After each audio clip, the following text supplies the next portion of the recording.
19 अगस्त को रात 3:12 पर देवगुरु बृहस्पति पुष्य नक्षत्र से निकलकर अश्लेषा नक्षत्र में प्रवेश करेंगे और यहाँ पर 31 अक्टूबर तक देवगुरु बृहस्पति अश्लेषा नक्षत्र में रहेंगे।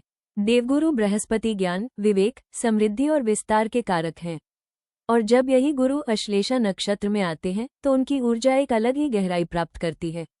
अश्लेषा बुध का नक्षत्र है और इसके देवता नाग हैं, इसलिए इस अवधि के फलों को समझने में बुध और नाग दोनों तत्व महत्वपूर्ण होंगे। अश्लेषा में एक छिपी हुई क्षमता होती है, चीजों को सतह पर नहीं बल्कि उनके भीतर जाकर समझने की।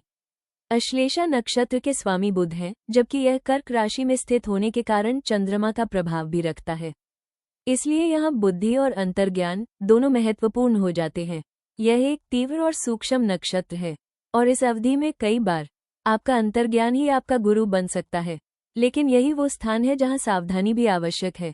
ईर्ष्या, तुलना और अपने अधिकार या श्रेष्ठता को सिद्ध करने की प्रवृत्ति से बचना होगा, क्योंकि गुरु जब अश्लेषा में आते हैं तो सच्चा विस्तार दूसरों से आगे निकलने में नहीं बल्कि अपनी समझ को गहरा करने में है।